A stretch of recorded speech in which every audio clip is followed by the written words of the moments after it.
Good morning and welcome to your PrimetimeSports.com. Another edition of Double G Sports Talk Saturday. I'm Dave Grimm, making my way over. Yeah, I'm invisible. Hey, a minute, here I am. And beside me, Clifton, Garmrath, as always. Make sure your mic is on. There you go. Better get that, shouldn't I? I don't like this setup. Well, we're about to change some stuff. Well, you know, I know, but maybe. Anyway, all the controls are over there, and you got to walk over here and all that good stuff. So it is what it is. It works out. It works out. Okay. All right. Well, we had a busy week in the 5A East. Some games made up from snow dates on Tuesday, then a full slate of action. Actually, Tuesday and Wednesday. It took them till Wednesday to get all the games made up because storms moved into the area Tuesday night. Some of them got canceled. Tornadoes. Yeah, and so last night we had a full slate of action in 5A East. You missed out. We had some fun in Batesville last night. I needed a rest. I'm going to tell you right now, I've 20-some-odd years of broadcasting, radio, television, arena announcing, whatever. Last night was the worst night I have ever had as an announcer, as a broadcaster. It's everything that could go wrong from an announcing standpoint went wrong last night on the boys' game. Well, it doesn't help. It doesn't help that you were handed last year's roster. I got a roster that was painfully out of date. No numbers on it were. Two numbers on it were right. But was there no numbers on there at all? Oh, there were numbers on there, but they were all the wrong. Everybody's jersey numbers were wrong. They were all mixed up. Everybody swapped jerseys. So when that was handed to you, you just assumed. Sure, why not? Yeah. Yeah. So I spent the whole first half calling people by the wrong names, and when the game is made available, which is on its way being uploaded right now, when the game is made available on our channel, on our archives, don't watch it. Just don't watch it. Hey, I have a question. So if that was last year's roster, was you calling out any seniors that's already graduated? I might have. I don't know, man. I just don't know. But I went over at halftime because I told Mikey. Mikey had a headset on. He was talking a little bit during the game. Yeah. I said, Mikey, I'm afraid to say anybody's name because they're all wrong. I'm afraid to call anybody by name. So eventually we got it right. You know what? I wouldn't lose no sleep over it. Don't watch it. Just don't watch it. Okay, now. The 5A East action from last night. That's why you need that magazine in front of you. I should have had the magazine. But see, I don't know. Well, I don't know. It was weird. Yeah. It was surreal. And plus all the technical fouls and the fans going crazy. And it was really, really weird night in Batesville for the boys' game. And the girls' game wasn't much. Well, we're going to talk about right now. The girls' game, Paragould trailed for most of the first half to Batesville. Could not get their cylinders firing. Ended up winning that game by a score of 41-23, but it took them till the fourth quarter to start creating distance. It was a 3-point lead, back and forth most of the way. It was a really weird night in Batesville last night. It's tough to play in Batesville now. I remember last year we went up there. We did audio then, and Greene County Tech with their 6 seniors went home with a loss. If you remember right, I remember that. It's a tough place to play in Batesville. Other girls' games from around the league last night. An overtime thriller. Greene County Tech over Forrest City, 76-74. Were you at the game? No, and I promise you this. That's the first time Forrest City's probably taken Greene County Tech into overtime in the history in the girls in the history that they played. I don't know what. I'd love to talk to Coach Harding to find out what happened there, but obviously he's not on our show this morning. Well, it's a girls' game with both teams scoring in the 70s. Doesn't look like much defense was played in that game. Right. So, next time we talk to Coach Harding or the Forrest City coach.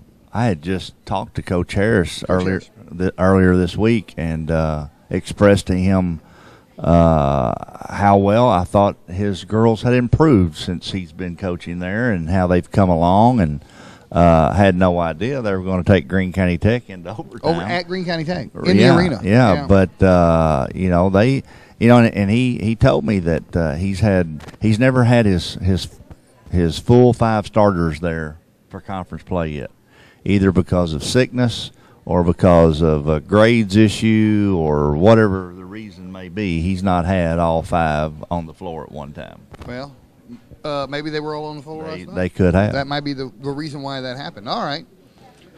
Beebe over Blytheville in girls action, 57-43.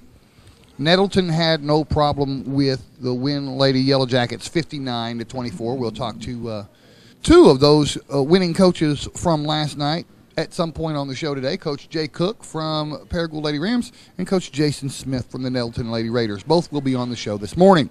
The standings in the girls are as follows. Beebe still holding on to the lead, 8-0 in conference play, 17-5 overall. Paragould, there's going to be a showdown in Paragould very soon between Beebe and Paragould. They're 7-1 and 15-4 overall.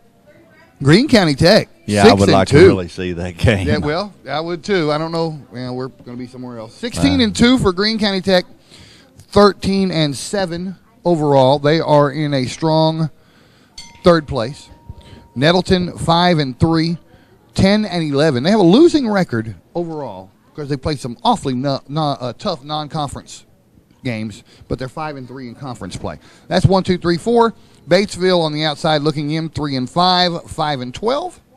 Forrest City 2-6, 8-13.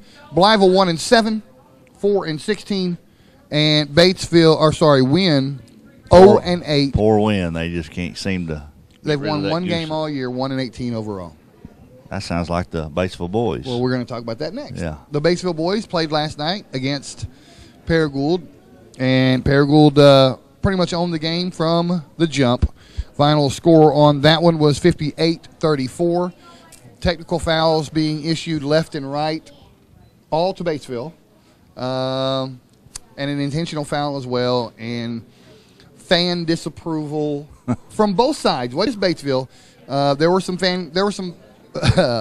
official calls that the Paragould fans took exception with. Was you set up on the floor? We were on the floor. Down there. Even the camera was on the floor. You ought to see the game. The camera angle is unique. Across from the benches. Scorers table, yeah. Yeah. Yeah, and it was a wild night in Batesville last night, folks. So there's your final score of that one, 58-34 Paragould. Here's one that, well, I'll tell you what, the Wynne Yellowjackets are on the rise. They have drawn even overall with a 9-9 record, and they beat Nettleton last night 41-36. Well, Coach Jones has not backed down from what he said when he was on the show. He that made day. his declaration on this show. Said it's a new day for Wynne Yellowjacket basketball starting right here, right now, and he wasn't fooling. They are. He meant it. 5-3 in conference play. We're going to go over the conference records in a minute, but they have skyrocketed in the standings, and they beat Nettleton last night. Wow. Well, they're sitting tied for third right now with Paragould. So is that right? Yeah, tied for third. Yeah, tied for third. So now I want to go back. They've come out of nowhere. Yeah, I want to go back to Tuesday night or Wednesday night rather to share a score with you, and then I'll talk about this score. On Wednesday night, the Beebe Badgers beat the Forrest City Mustangs. It was their first conference loss of the year. Beat them badly, 60-35. And then Beebe against Blytheville last night in Beebe only beat them by 5, 50-45 in Beebe. So it just proves what we say every year, every week, year after year. Anybody can do anything any given night in the 5A East Conference because Blytheville almost won that game over Beebe. Yeah. 50-45. Forrest City over Greene County Tech. I've got the corrected score here. The score on our Twitter feed is incorrect, only by 2 points. 74-65, but those 2 points make a difference because you get the maximum 10 points for a victory when you're figuring out tiebreakers in the conference standings. Sure. And Forrest City only won by 9. We have them winning by 11 on our Twitter feed. That is incorrect. 74-65, the final score there, Forrest City. And that's all 4 scores from boys action. Forrest City and Beebe tied for the lead in the league, 7-1 each. Well, they're starting to spread themselves out a little bit, the top 4 and the bottom 4. We're starting to see that. We talked about that last week, and but we're really starting to see, I mean, Wynne's jumped up there out of nowhere on the boys, on the boys side. So 5-3 is each of their record. Nettleton boys, they took a bump last night. Yeah, so and they dropped to 4-4. 5th place. Yeah, they're on the outside looking in now, which is not what anybody expected. They're 4-4 overall in conference. I really thought that Greene County Tech would maybe pull off a victory last night playing at home in the arena. the big boy for Forrest City, Trey. Well, I've had a brain lapse. Well, he was out against Beebe, which explains a lot about that score, 60-35 on Wednesday night. And that's what I was going to talk about. Was he back last night? Yes. Okay. I had talked to Coach Bowlin this morning, and he was back. Now, you know, how Trey Thompson, I don't know how weak he was or how good he was, but anyway, he was back in the game. I don't even know how many minutes he had in the game. But well, the game ran awfully late because the game before it, 76-74 overtime game between the girls, that put that boys game going almost to 10 o'clock last night. That's right. Anyway, as we continue in the standings, we said Nettleton 5th place, 4-4. Greene County Tech 6th place, 3-5. Blytheville 1-7, almost got that win over Beebe last night. 1-7 though in conference play, and Batesville 0-8. It's been a long year for Batesville. Yeah. And Coach Folks. And the Wynne girls sitting in the same spot. It's a long year for them. Yeah. I mean, both of them with only one win overall for the whole year. What do you do at this point? You have 6 conference games left. You know that even if you won all 6, it's not going to make a difference. You just go out and play every night. And warm up the batting cages. Yeah.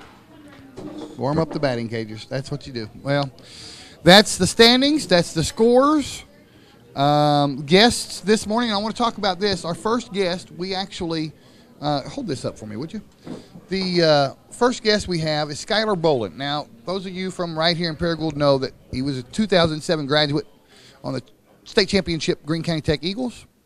He moved on for a wonderful 4-year college career that we're going to talk about in the interview, and then he's now playing pro ball in Europe. He's playing pro ball in Europe. We did a story in the magazine. Yeah, that's a good way to hide your face and keep you off camera. We did a story on him for the magazine, but before the magazine came out, I got to sit down with him. This interview took place all the way back at Christmas break, and I got to sit down with him for a good long time and go over everything that has been going on with him. I had a good time with Skyler that day, and I'm going to play that interview for you now. He is already back in Denmark playing more pro ball. That's where he is, and I think he is probably watching right now. So if you are watching, Skyler, thanks for giving us that interview. So we're going back in time on this, back to Christmas break. So when we come back after this commercial break, you'll see me with a beard. I didn't grow a beard that fast, okay? This is from back at Christmas time, and it's a recorded interview. So that's our first guest. Coach Cook from Paragould. Coach Jay Cook, and then Coach Ben Lindsey. Right, and then Coach Jason Smith from Nettleton. All right, so I'm going to get up and go to the controls. We are going to take about a 2-minute break, and when we come back, we'll have that interview for you with Skyler Bowlin right here on yourprimetimesports.com. You get big-time savings and hometown service. Always a bed, Dodge, Chrysler, Jeep, and Ram. At Bed, there's a difference you will clearly see. You're always a VIP. Saving service, great selection too. Bed does it all for you. Through the years, First National Bank has created memories, starting new relationships, handing over keys and responsibilities, planning for the future, and building foundations, realizing dreams and destinations, sharing a lifetime of memories. First National Bank. Do you need insurance? If the answer is yes, let Chris Robinson and his staff at Chris Robinson's Insurance Agency handle your needs.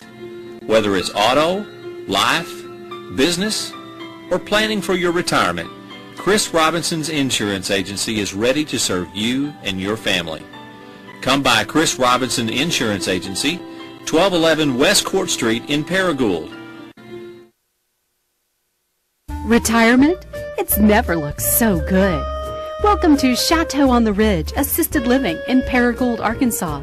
Say hello to fine dining and down-home living, where around-the-clock security and peace of mind are always at your fingertips.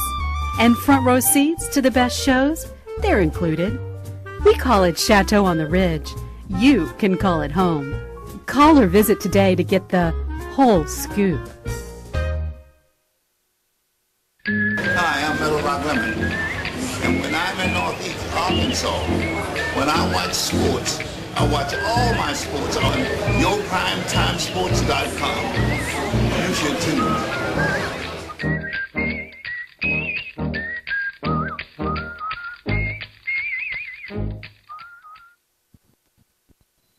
Welcome back to your PrimetimeSports.com. I am pleased that this one is home for the holidays.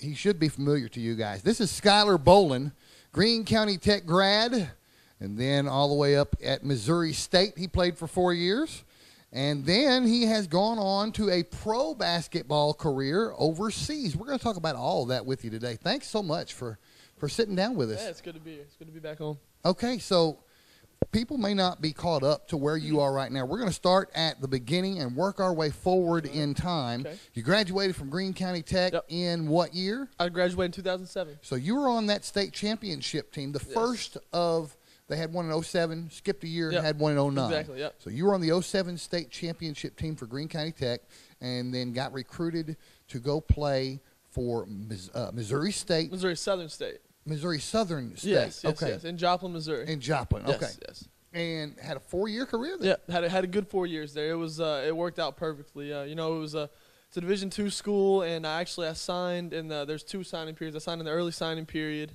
and I guess it was before my senior year started actually at Tech, and I signed there, and it was the best decision I ever made. And I had a good 4 years there. We won a lot of games, and it was really nice. Talk about how that worked out for you, those 4 years. Did you start your freshman year? Yeah, I did. I actually, going in, it was I was recruited to be, the first year I was going to be a backup because there was a 3-year starter at the point guard there, and they were going to back. I was going to back him up, and they were just going to kind of groom me for the position next year. Well, he actually got hurt in the preseason, and I was thrown into the fire, and I started, I think, every game but one my senior year. Or my freshman year, and from then on I was in the starter in your sophomore year, starter junior year. I think I didn't start maybe 3 or 4 games.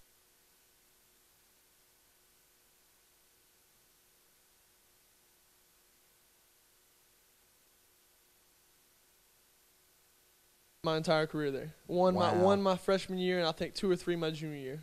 Now, talk about your stats. How'd your stat sheet look for those 4 years? I ended up freshman year, I think, was right under 10 points, and I got freshman of the year there, and then it kind of increased every year. I think it was like 9 or 10 points my freshman. 13 or 14 my sophomore year, kind of around the same my junior year, and then senior year I averaged 18 a game, and I think 4, 5, 6 assists, something like that. So, they weren't just crazy outstanding numbers, but we had 2 consistency. Yeah, they were. Yeah, we had 2 or 3 guys always getting 15 plus, and we had a lot of success. My senior year, we made the national tournament. We were 26-5 was our record. So we had a really good year my senior year. You said you got freshman of the year. Mm-hmm. Talk about some of the other awards that you won during your college career. Okay. Starting as a freshman, freshman of the year, as well as all defensive team, and a sophomore year, I was all defensive team again, and second team all conference. Junior year, I was the exact same thing, second team all conference and defensive team, and I was defensive player of the year. And then my senior year, I was player of the year of the conference, defensive player of the conference. And I was on 3 or 4 All-American teams. So wow, and that's Division II. Yeah, that's Division II. For people who are not familiar, Division II, if you want to talk in Arkansas terms, Henderson State University, Ouachita Baptist, Southern Arkansas, that division of NCAA, and that's where Missouri Southern State is also in that division. So, 4-year brilliant career in college. At what point during your senior year did you start having it in the back of your mind that you might not want it to end there? There was always, you always think when you're younger, I want to play as long as I can. Obviously the NBA is the ultimate goal when you're younger, but as you progress throughout your career, you see that there's other opportunities other than the NBA. And You know, it was probably after my junior year. I was like, you know, maybe I was just kind of thinking about it. I didn't know I was good enough. I didn't think I was good enough, to be honest, because I'm my own worst critic. And so I just kind of started thinking about it. And, you know, my senior year started really well. And at the end of my senior year, I was contacted by a coach over in Europe. And it was actually the team that I ended up signing with. And, yeah, it was kind of just – it happened really quick. And, you know, it was awesome. What year did you graduate college? 2011. 2011. Yeah. And then you've actually bounced around a couple of times from a couple of different overseas teams, and they haven't all been in Europe. No. I started out, like I said, in May 2011 was my last year. That's when I was done at Missouri Southern. And then in August of 2011, I went to Germany, in Augsburg, Germany, and I was there from August to April. Okay, and that was my first professional season. And right at the end of that season, I was contacted by a team in Australia, right outside of Melbourne, Australia. That's a leap right there to go from Europe all the way around the other side of the earth. Yeah, it was just a random thing. I got very lucky to even get contacted by the team. It was about a month before I left Germany. My season was over, and I was just sitting around on the couch one day, and I get a message from a coach in Australia asking if I would be interested in going down there and playing. So I ended up taking the offer down there, and I got home. What was it, March? I got home April 10th, and I flew out to Australia April 15th, I think. So I got to come home. I was gone for 8 months. I was home for 4 or 5 days, and I flew out to Australia. And so I was in Australia, and I was in Australia from April to the end of August of this year. Of this year. And my thought process going to Australia was, I'm going to play this summer in Australia, and then I'm going to take some time off. I'm going to take at least a few months off, and I'll try to get another job back in Europe. Well, when I was down in Australia, I was thought about it. I was like, I don't want to quit. I don't want to stop. I don't want to take a break. My body feels good. So I was contacted. My agent. NBA players, they have an off time. Yeah. You haven't had that. No, I haven't, and I've been fortunate enough. I've been healthy, and it's been awesome. So I'm in Australia, and like I said, I'm thinking about taking a break. So I'm not really pursuing any opportunities. I didn't have an agent at the time, but I entered an agent, and he got me on a team in Denmark with one of my former college teammates. So you played for 3 different pro teams in 2 years. Yes, yeah, 3 different countries. Not many people can say that. It's been a blessing. Now, is it considered semi-pro, or no? It's pro ball? Well, the one in Australia was you could consider that semi-pro. It was more laid back and just real. It was a lower level league, but I mean it's full-fledged professional over in Europe. Okay, feel free to not answer this question specifically if you don't want to. Okay. What kind of money are we talking about in this sort of league? It's not you don't make tons of money in Europe unless you're in top leagues in Spain, top leagues in France, top leagues in Italy. The level that I'm at, it is professional, but you're not making that big money. I'm able to, going into playing professional ball, I told myself, as long as I can make money, save money a little bit. I'm not saving, hundreds of thousands of dollars, tens of thousands of dollars, anything like that. But I am able to save a portion of my, a good portion of my salary each month. But the good thing about going over there is I don't pay for anything. They pay for all your expenses, your living expenses? They pay for my flights. They pay for my insurance. They pay for my apartment, car. So the money that you're making is pretty much just gravy. I get free meals, so I pay for any extra food I want. That's about it. And if I want to go out and have a good time or go shopping, I pay for that. So I'm able to come home after the seasons with a few $1,000 in my pocket and working 2 or 3 hours a day, 4 hours a day. How old are you now? 23 years old. How long do you see this going for you? Again, going into when I started last year, I set some goals out that I wanted to play for 2 or 3 years. Like I said, I'm not making a ton of money, but I said I want to play. I want to try it out for 2 or 3 years, and I want to see if I can steadily move my way up at the ladder in Europe and make more money, higher levels. And that as of right now, that's kind of still where I'm at, but my body still feels good. I'm playing the best basketball of my life right now this year in Denmark. And, I definitely still want to keep playing. So I can see definitely a couple more years as long as my body holds up and my mind's still strong about it and I'm still enjoying it. So, I mean, there's not really I don't really have a deadline you know, because I think I can come back home and work a 9 to 5 for the rest of my life, and I can't be over enjoying Europe and getting to see different things that a lot of people don't get to see, and playing basketball for money, you know, for forever, and I can work forever. So that's kind of how I look at it.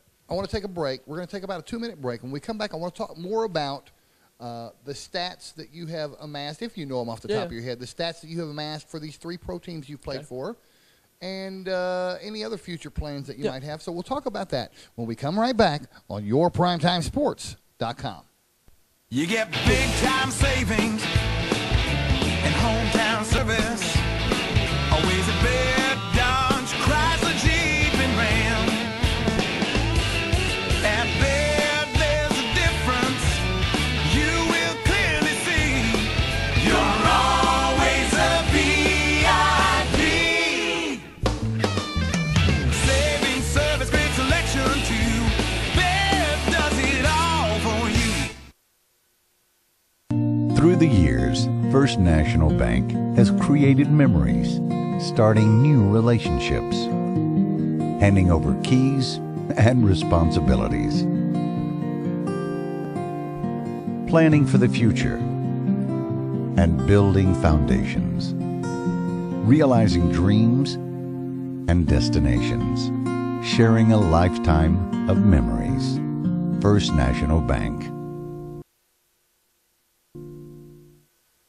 Retirement? It's never looked so good. Welcome to Chateau on the Ridge Assisted Living in Paragould, Arkansas. Say hello to fine dining and down-home living, where around-the-clock security and peace of mind are always at your fingertips. And front row seats to the best shows, they're included. We call it Chateau on the Ridge. You can call it home. Call or visit today to get the whole scoop. Do you need insurance? If the answer is yes, let Chris Robinson and his staff at Chris Robinson's Insurance Agency handle your needs. Whether it's auto, life, business, or planning for your retirement, Chris Robinson's Insurance Agency is ready to serve you and your family. Come by Chris Robinson Insurance Agency, 1211 West Court Street in Paragould. Thinking about Skyler Bowlin and his game and his performance, definitely our game is on the second spot right after Skyler Bowlin. Tremendous player, tremendous energy and heart. He'll do everything for the team. He'll do everything for the coach actually to win. I think besides triple-double that he had, I think his defense was the main focus, actually the character of that player, his defense. Everything is coming out of his defense. Out of the steals, out of the rebounds and all that stuff. So I believe our focus was on Skyler, totally on that game. Vi spurgte også head coach for Team Forrest, Jeff Cotilla, hvad han siger til jydernes nye amerikaner. Yeah, he's a tough guy to stop. I mean, you know, he coming down full speed on the dribble and a couple crossovers between the legs with a little shutter step and then boom, bingo. I mean, he could pop those in. So, you know, he's a great player and a lot of energy, and you know, he's an exciting player in the league.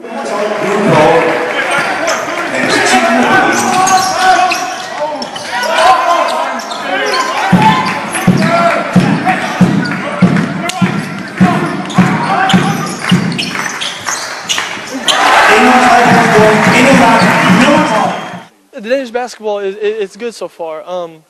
It's like we're playing fast paced, and I feel like a lot of teams play up and down, and I like that. I feel like it suits my play well. But I've enjoyed it so far. As far as the people go, it's been awesome. The language barrier is non-existent.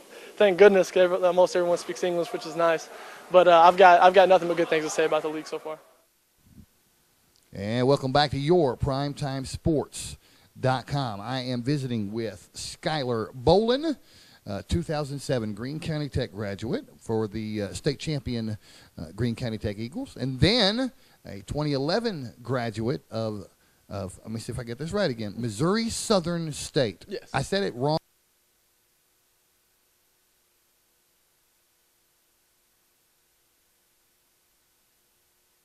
At the very top of the interview, I've got it right now. 4-year starter there, and now has played for 3 different overseas pro teams in the last 2 years, going from team to team. He's a journeyman. Yeah. And we talked about how long you want to keep that going. I also want to know if you have, there's an NBA developmental league. Mm-hmm.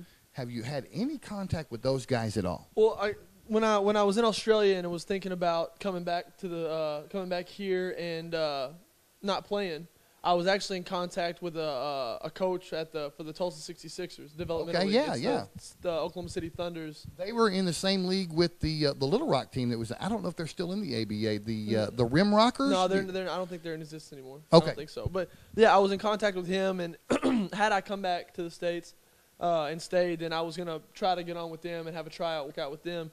But I've decided to just go back to Europe and stuff. The developmental league is obviously, I think it's a good opportunity, but it's not. It is a minor league for the NBA, but it's not like Major League Baseball where people are getting called up left and right. It's very, very few guys get that call up. Most of the guys that get that call up are guys that have been drafted in the NBA and been sent down just to get. And the some money's minutes. probably not as good either. No, the money's not even close. There's very, very little money in the D League. So you've actually got a better deal going right now. I feel like I do. I feel like because I don't have I have no expenses. I think in the D League they maybe give you an apartment, but I mean I have no expenses. So that is Yeah. amazing. Yeah. That is amazing. Now, 3 teams you've played for.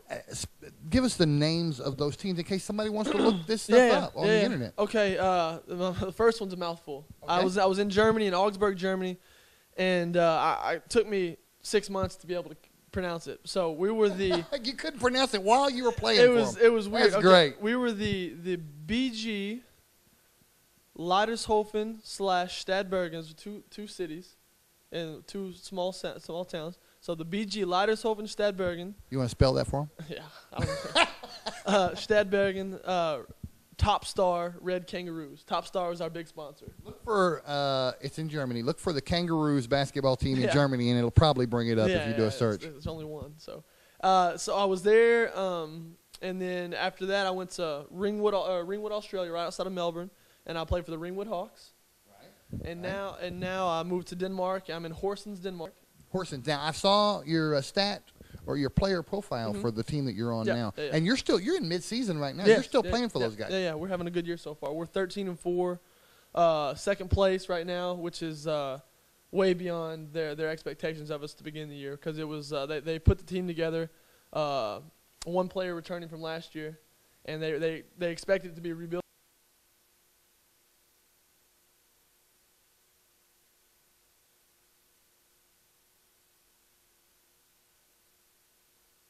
Be honest, and I wasn't very happy with that going in. But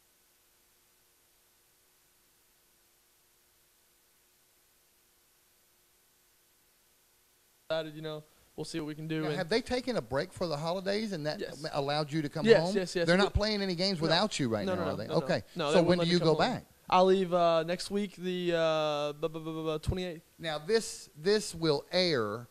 This interview, you are probably seeing it, and in fact, I know you're seeing it after the 28th. Yeah. This interview is being seen sometime in mid-January. Mm-hmm. So we are recording this over the holidays, and before the end of the week, you'll be gone again. Yeah. I go back. I got home the 19th about midnight from Memphis, and I go back the 28th. So I get 9 days at home, 8 days at home. So how is life for you? How big of an adjustment is it for you culturally? Yeah. To live in and it's 3 different, distinctly different cultures that you have been to: Germany, and then Australia, and then Denmark. Yeah. How do you adjust to that on the fly like that? You have to, or else you're gonna go home. My biggest problem was the first year.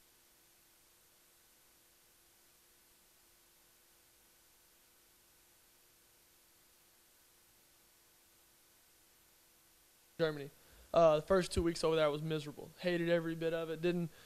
Couldn't speak the language. Did you pick up any language? Oh, of course, of it at all? I had in Germany. It was in my contract. I had to take German lessons. Oh, no kidding! They put it in your contract. It was in my contract. They weren't playing around, no, were they? No. I had to go to German class 2 or 3 days a week, And I hated it at first. Best thing I ever did. So I can understand and speak a little bit of German now. And you had a little bit of foreign language in high school and college as well, yeah, but it wasn't German. No, it was French.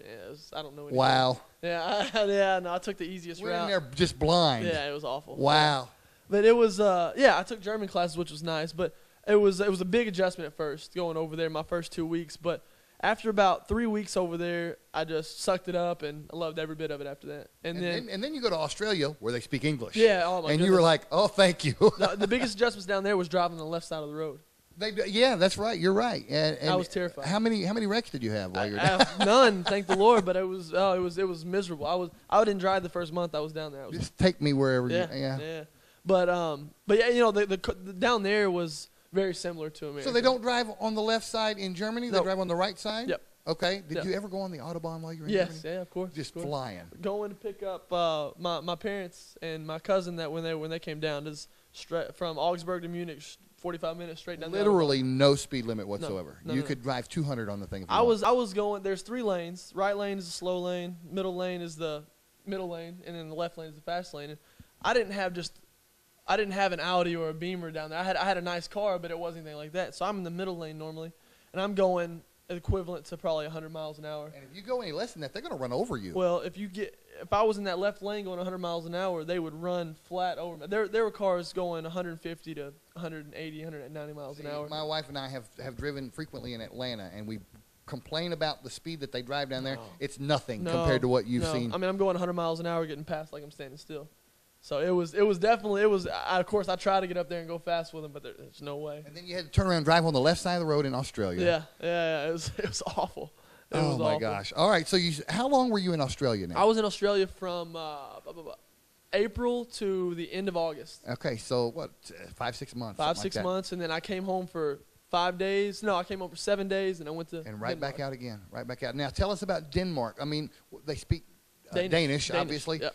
Is that similar to German in any way at all? Yeah. Okay. It is similar. Very, very, very small. Very, very little. It's. I think goes Chinese is one of the most difficult languages to learn, I've heard, and then Icelandic, and then the rest of the Scandinavian languages are right under that. And Danish is one of those. Danish, Norwegian, Swedish. Are you learning it? I pick up very little. It's difficult. It's very difficult. I mean, I don't know when the words stop and end. It's just they talk fast. And it's not only the language barrier, but you grew up in Paragould, Arkansas. Exactly. And then you went to Joplin, Missouri, which is just a step above Paragould, Arkansas. Exactly. The culture shock for you, the foods, the arts and the entertainment, the change had to be tremendous. Have you adjusted to that as well? I've had to. You can ask my family. I used to eat cheese, chicken, and bread, and then when I got to Germany, it was either learn how to eat more things or starve. And I learned very, very, very quickly that I had to start trying new stuff and eat. And it turned out I love 95% of the stuff I try over there. I want to talk about where you think you might end up next, and then I want to jump back in time a little bit. Where do you think you might go? There's way too early to tell. I had a meeting with my club.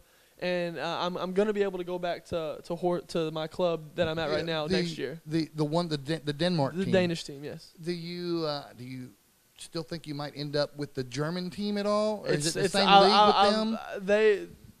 They would have me back as well. If is it in the same league with the? No. It's not. These are just leagues by country. Okay, all right. So it's not it's not inter-country leagues. No. It's within the country itself. Okay. Yes. And I would be able to go back to my German team as well. Which one paid the most? It's about the same, actually. Really? Okay. Yeah, all right. So it's weird. It's even money then. They both had different perks. I mean, I got free food. I get free food in Denmark, but I don't know. It was weird. It was a lot of good things on both. Is the food good in Denmark? I'm not a fan. What's so free food if it's well, but I mean, there's obviously they eat stuff just like we do, but the typical Danish food is not the greatest. I don't think it's a lot of cold fish. When you go to Batten's Donuts and you buy a Danish, it's no, not the same thing. I'm not seeing those actually. Not the same thing. I'm not seeing those. No. But you think you might end up back at this team this time next year? It's very possible. Are you going to try and keep going like you've been and play somewhere in between? No, I had the opportunity to go back to my Australian team in the summer, but I decided that I wanted to skip it this time. I wanted to take a little break and come home. I loved it down there, and we won the championship down there. But I decided I want to. You're not going to come home and say, you know what, I just don't want to go back. You're not going to do that, no, are you? No. Okay, all right. No, you come home, I'm enjoying it way too much to do that. Okay, that's great. Well, you're having the time of your life. Yeah, not everybody gets to have this of course, opportunity.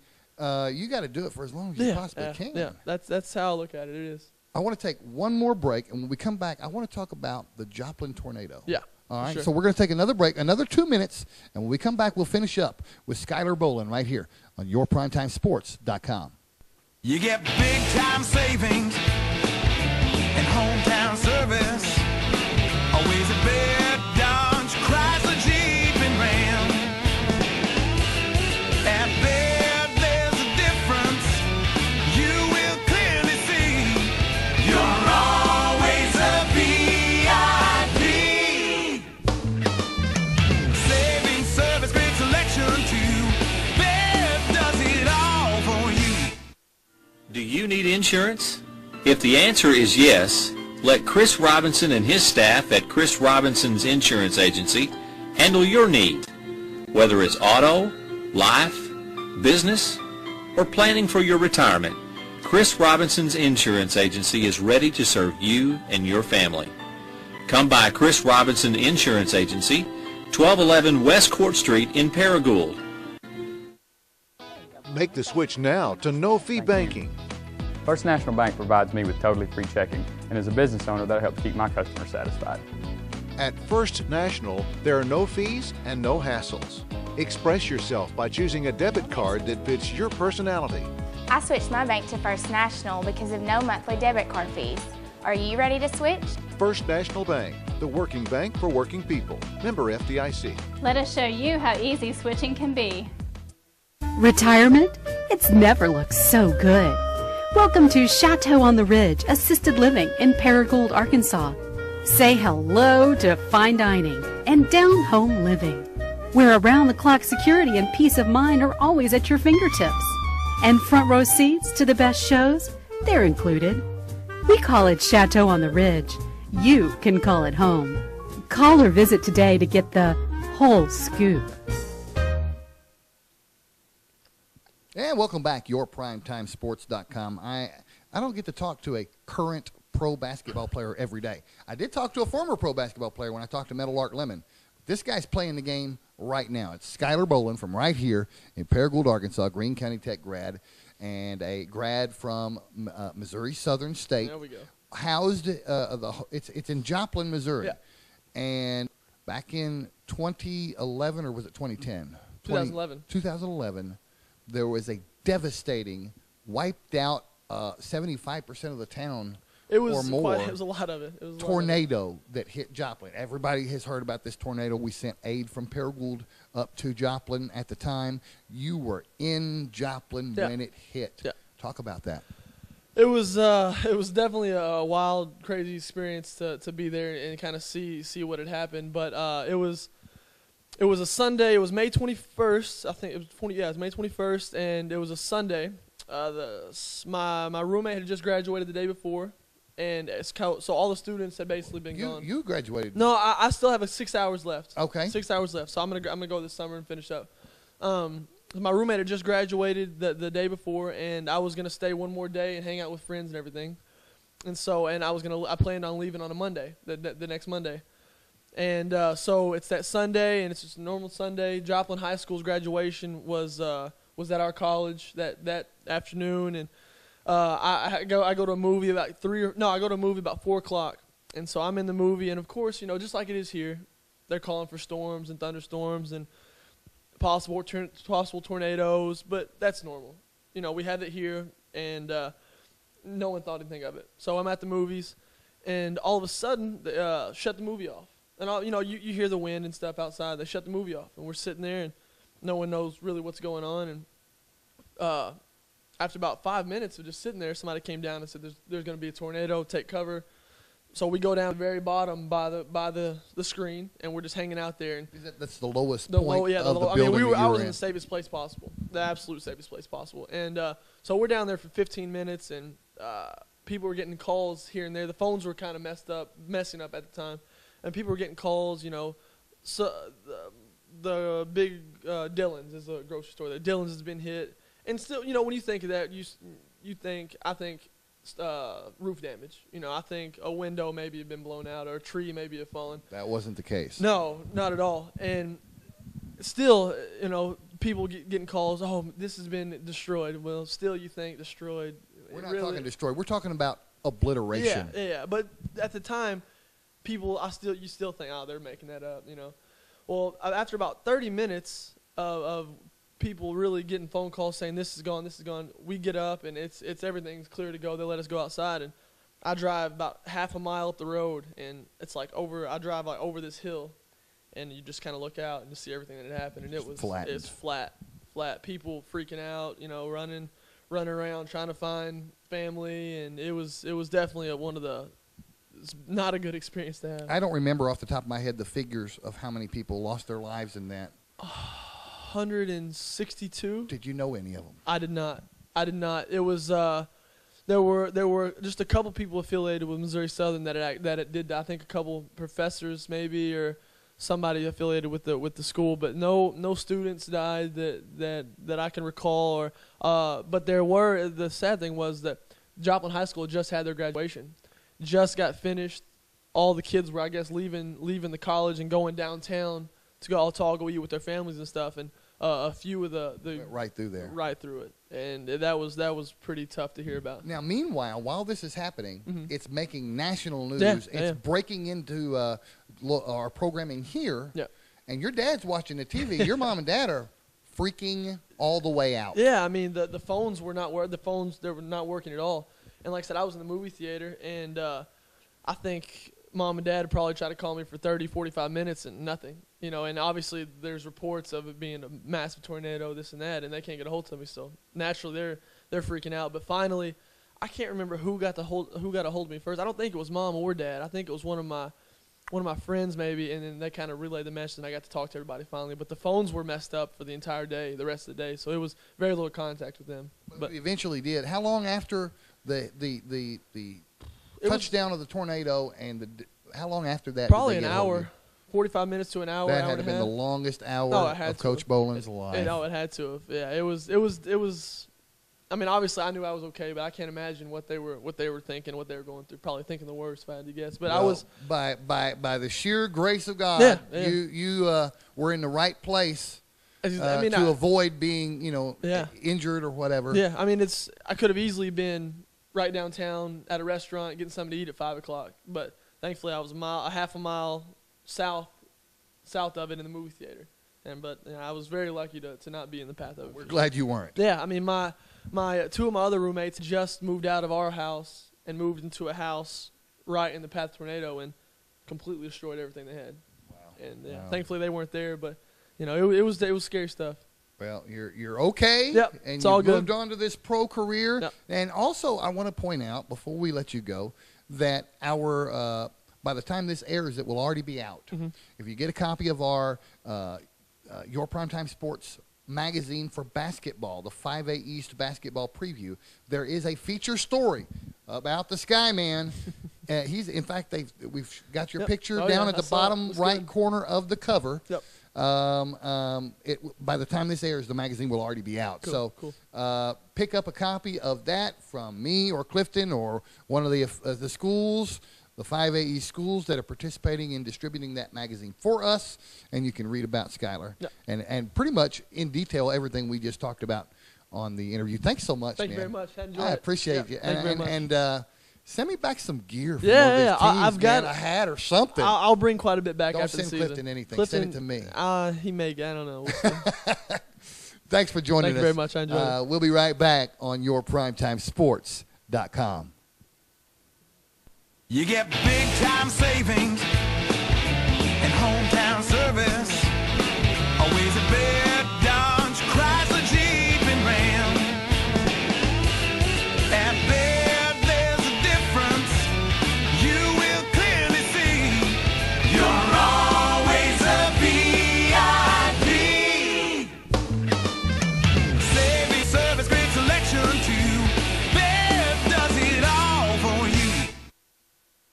We opened our maximum free checking account online. It took less than 15 minutes. With Focus Bank, you can easily open your maximum free checking or max savers account online. And with mobile banking, you'll always stay in control. Whether you're looking for a free checking account, an interest-bearing account, or a rewards checking account, Focus Bank has a solution for you. Mobile banking with Focus Bank makes our life easier. Visit focusbank.com and sign up for a new account with mobile banking today. Retirement? It's never looked so good. Welcome to Chateau on the Ridge Assisted Living in Paragould, Arkansas. Say hello to fine dining and down-home living, where around-the-clock security and peace of mind are always at your fingertips. And front row seats to the best shows, they're included. We call it Chateau on the Ridge. You can call it home.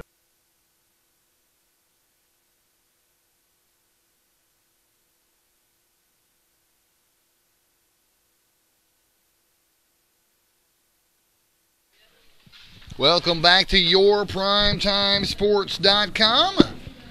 And it is time for live guests. We've gotten the recorded guest out of the way, and Clifton is sitting with our first live guest. You are alive, right, Jay? I am alive. Okay, Jay Cook, the head girls coach at Paragould. I think he was wondering if I was alive the way he was motioning for me outside the window there. So good morning, Coach. Good morning. Good to have you. Another victory for you last night, and tough place to play, though, isn't it, up in Batesville? It is. It is. We got the W.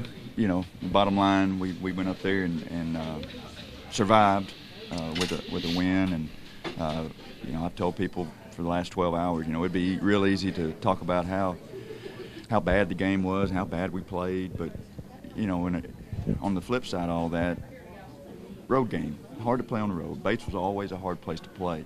They're getting better. We didn't necessarily play well, but we didn't get rattled.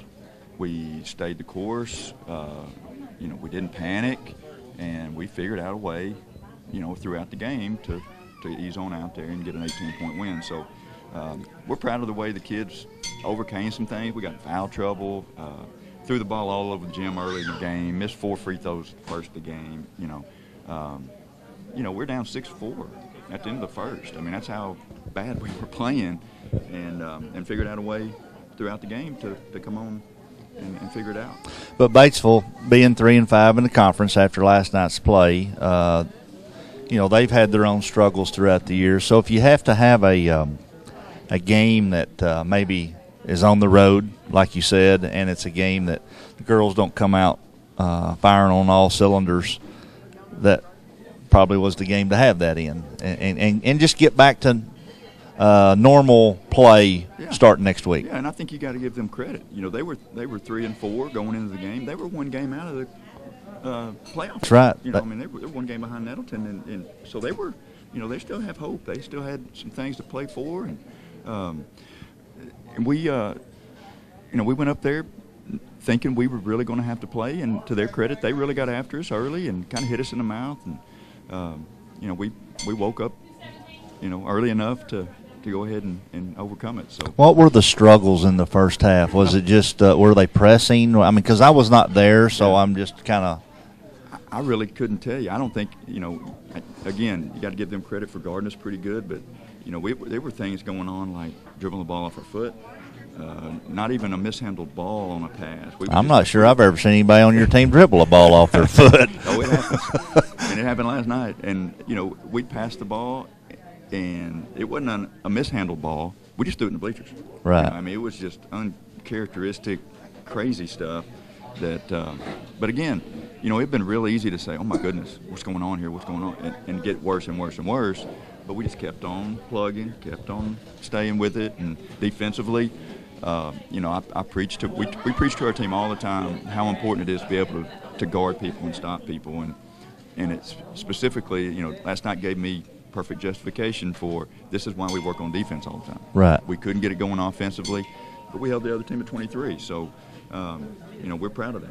Well, and that's the perfect characteristic of your team is they've had slow starts before in some games this season, but they don't get flustered. They know how to work their way out of it. They You call the timeouts when needs to be called timeout, and you chat with them and discuss things with them. I've seen y'all play several times this year, and so this team is real well put together, and they do know when to come together. Yeah, and I think that speaks to our seniors and our leadership Right. and experience. You know, we've got 7 seniors, 4 starters that, and we got 6 kids that played significant minutes in the state championship game last year. There's really not a whole lot they haven't seen or been through or tried to overcome. So, you know, yeah, we've been through it all. So when we call timeouts, you know, there's times where we get, you know, very serious, and but most of the time it's you know, let's talk about what's going on out there and how can we fix it. You know, and our kids are really good about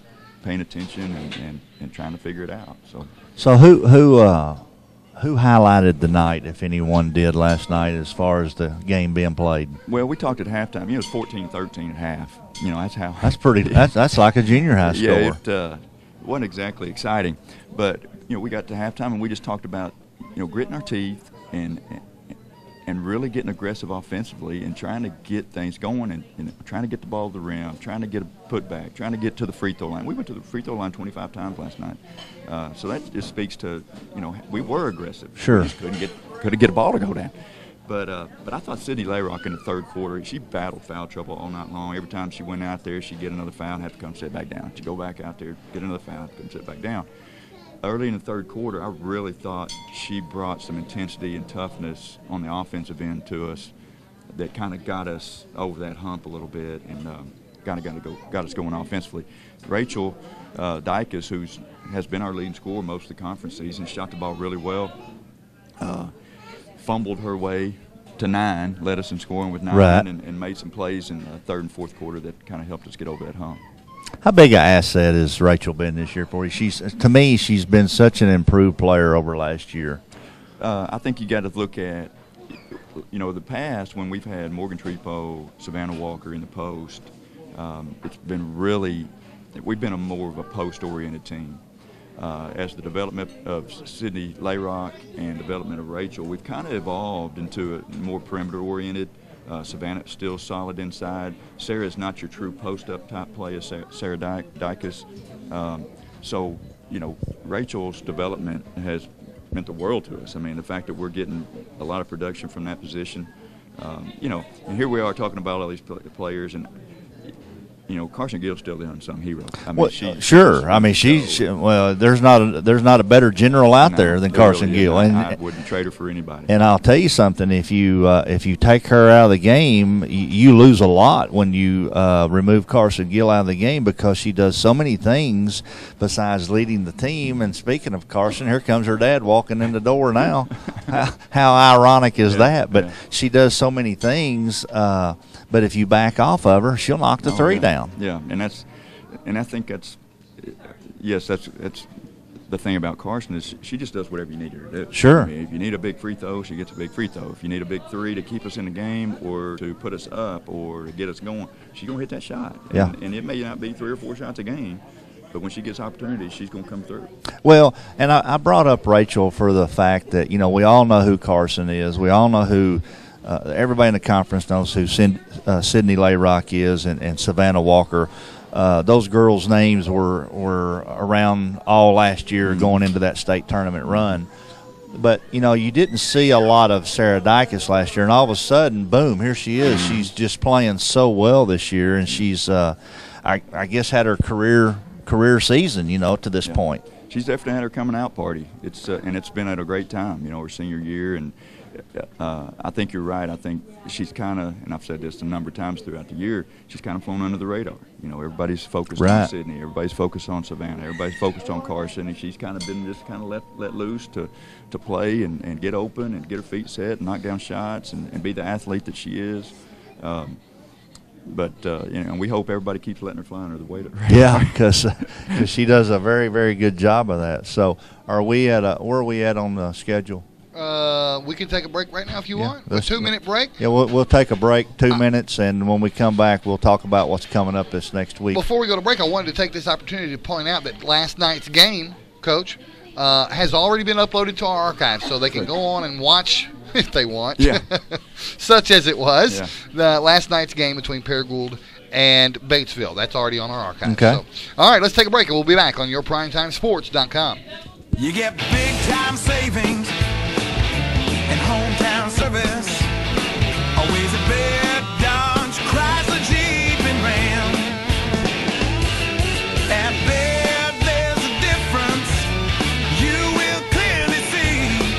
You're always a VIP. Saving service, great selection too. Bear does it all for you. Retirement? It's never looked so good. Welcome to Chateau on the Ridge Assisted Living in Paragould, Arkansas. Say hello to fine dining and down-home living, where around-the-clock security and peace of mind are always at your fingertips. And front row seats to the best shows, they're included. We call it Chateau on the Ridge. You can call it home. Call or visit today to get the whole scoop. Do you need insurance? If the answer is yes, let Chris Robinson and his staff at Chris Robinson's Insurance Agency handle your needs. Whether it's auto, life, business, or planning for your retirement, Chris Robinson's Insurance Agency is ready to serve you and your family. Come by Chris Robinson Insurance Agency, 1211 West Court Street in Paragould.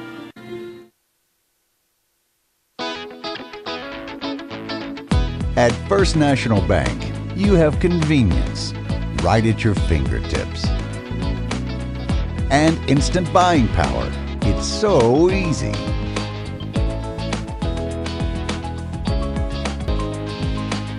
And when you're on the go, well, you know what to do. We understand the importance of now. First National Bank, the working bank for working people. Welcome back to your PrimetimeSports.com Double G Sports Talk Saturday here at Batten's Donuts and Bakery. And Clifton is sitting with Lady Ram coach Jay Cook. Well, I want to – Coach Cook and I were just talking about this, and so I'll go ahead and ask the question so our listeners or our viewers will know this. When you think Paragould Lady Rams and the powerhouse that they are in girls basketball, I've watched them play so many times. They like to run up and down the floor at a very high speed, and they like to get things done. And when he said 14-13 halftime, I asked him, I said, what did Batesville do? Did they just stall the ball and walk the ball down the floor? And he said, no, that wasn't the case, was it? No, I wish it was. Yeah. That would make me feel a little better about how our offensive production. But we get stop after stop. Our kids, we go down and guard them, get a stop, get a defensive rebound, push it down the floor, and kick it off a foot, miss a point-blank shot, throw it out of bounds, and then we go back down there and get another stop. We come back down the floor. Got the stops, just couldn't make anything happen. Had trouble converting early in the game, and again, shot air balls and just crazy stuff. Did a good job getting to the line. Missed a free throw. Just over and over and over. And like I said, we had two choices. Either we could panic and get all frustrated about it, or we could turn the switch to positive and say, let's just keep on plugging. Well, you're not going to panic. No. I've seen you play too many times. These girls are veterans at what they do, and there's not going to be no panic in them. I've never seen any panic in any of them. So, they're just a good quality bunch of athletes, and they know how to get the victory when they need to. And you have that one lone loss to BB. I know that's probably still sitting back there in the back of your mind.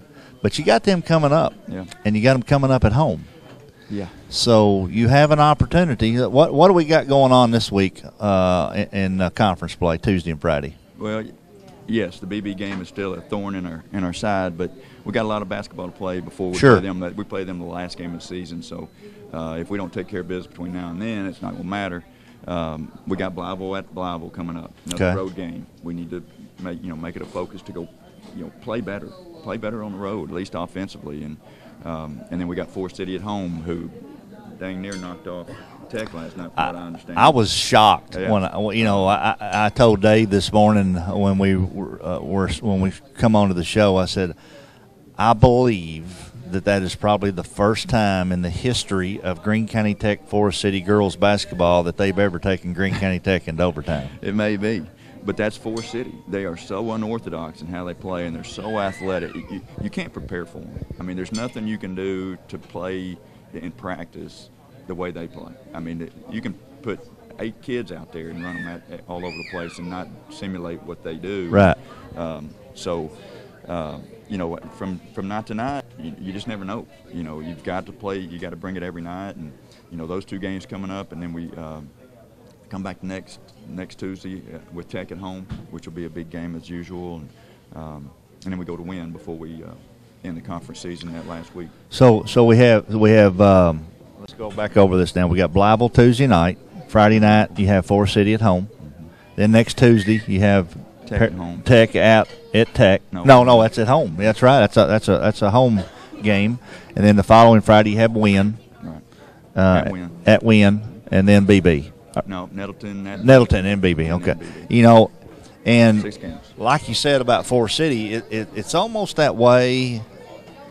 Well, I'm going to say it is that way with every team in the 5A East. You can never take anybody for granted. You have to go play every night. That was very evident last night. You know, you've got to go play, whether it's at home or on the road. Every team can beat you at any given team or any given time. We've seen some huge upsets this year already in boys and girls. No question. I think, and what's really fun to watch is that boys side. Oh yeah. I mean, it is it's knockdown, drag out every night, and you know, there's like 6 teams that legitimately could slip in those top 4, and it's fun to watch them. Well, and I'll talk to Coach Lindsey about this here in just a little bit, but Wynne boys have come out of nowhere. Yeah.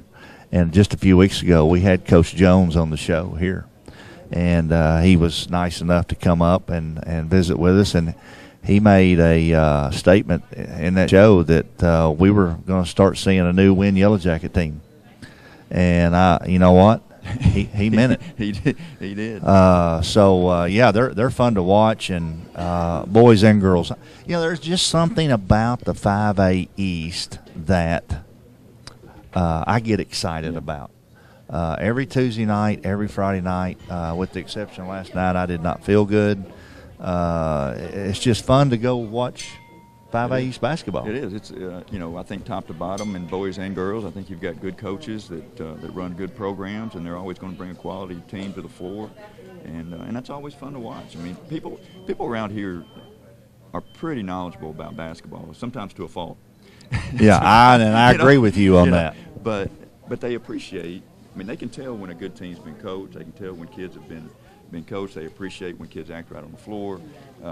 You know, they know a good program from a bad one, and they appreciate good basketball. So that's what makes it fun. And overall, with what I see anyway on Tuesday and Friday nights, overall, most kids do act right on the floor. Yeah. You know, every now and then you'll see one be a teenager. Yeah, be a teenager. There you go. Thank you for bailing me out there. But you know, most of the time, very 98% of the time probably, we see good kids just going out and playing quality basketball, and they are well coached. You know, I have a lot of respect for all of our coaches in the 5A East and the jobs that they do, and there's no way you could ask me to be a coach in today's time because of what you have to deal with. It's a tough chore out there. Not just preparing for your game day in and day out and your practices and things that you work on, but the things you have to deal with off the floor.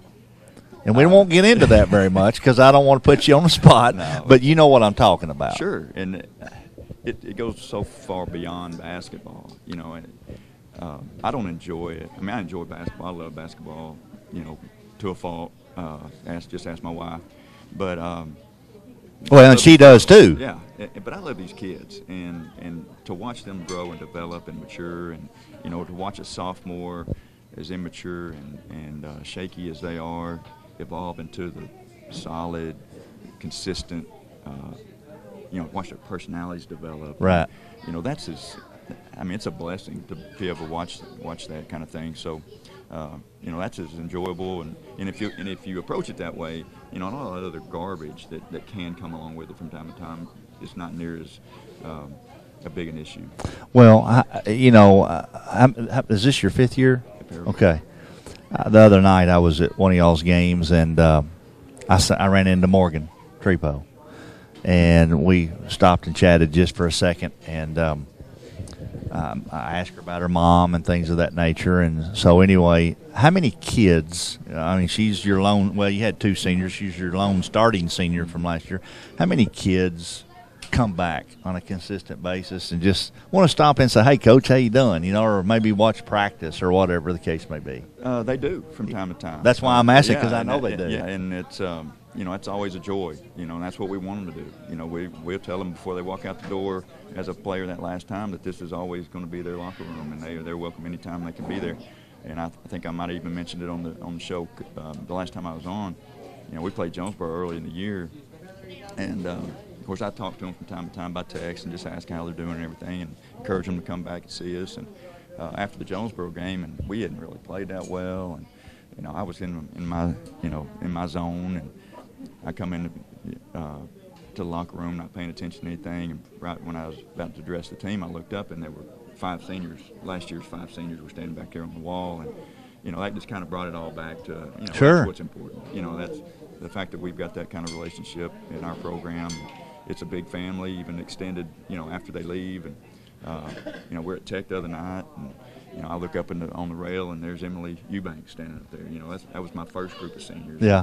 And she still keeps in touch, and you know, can watch our games and pay attention to what we're doing and know what we're doing, and know if we're playing well or not, and be able to make comments like that 5 years later is really neat. Well, you're building tradition, and that's what it's all about. You're building relationships, and you know you're doing good things when they come back and they want to see you. They want to come into the locker room. They want to be still a part of the team from the outside looking in. They can't put the uniform on and get on the floor any longer, but they can still be a part in other ways, encouraging and that type of thing. So you're doing great things there, and hopefully we'll see you there 15 more years. Yeah.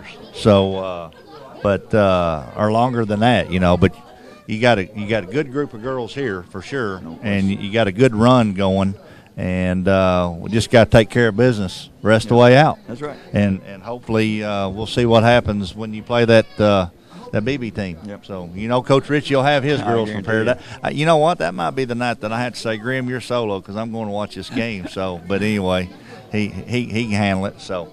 Hey, listen, we're gonna take a 2-minute break, 4-minute break, 4-minute break, and when we return, we will come back with Coach Ben Lindsey, the head basketball coach of the Paragould Rams. And Coach Cook, thank you so much for coming up, spending the morning with us again, talking Lady Ram basketball. We wish you the best of luck. Thank you. Throughout the season. Thank you. Always enjoy it. All right, thank you. All right, we'll return in 4 minutes from Batten's Donuts, your primetimesports.com. Do you need insurance?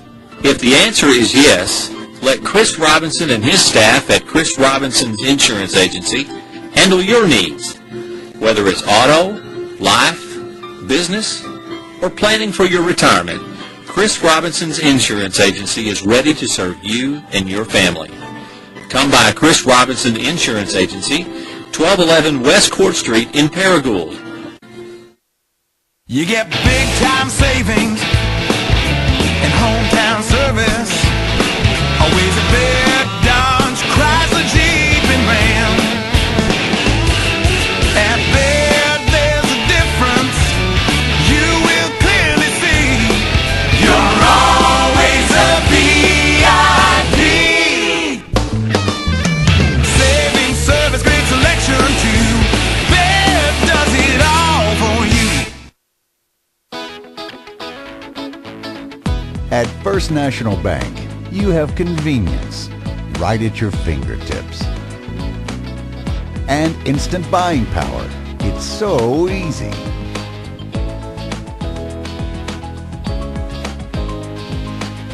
And when you're on the go, well, you know what to do. We understand the importance of now. First National Bank, the working bank for working people. When you feel bad and it's after regular office hours, turn to CR Doc. Here's Dr. Roger Cagle. At CR Doc, we offer more than the standard family medicine practice. We have extended office hours with on-site lab and x-ray, as well as casting and suturing capabilities, giving you an alternative to those crowded emergency rooms for all your minor injuries and accidents that need fast, complete medical attention. Appointments are available but not necessary. CR Doc in the King Carroll Suites on West Kings Highway in Paragould in front of Walmart. At CR Doc, we are patient people. Retirement? It's never looked so good. Welcome to Chateau on the Ridge Assisted Living in Paragould, Arkansas. Say hello to fine dining and down-home living, where around-the-clock security and peace of mind are always at your fingertips. And front row seats to the best shows, they're included. We call it Chateau on the Ridge. You can call it home. Call or visit today to get the whole scoop.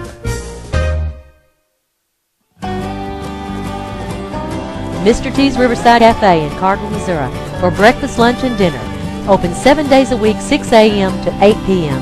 Join us after the game for a pizza or our delicious hickory smoked barbecue, just a short drive across the Kahlua-colored waters of the St. Francis River at the Arkansas-Missouri state line in the scenic resort town of Cardinal, Missouri.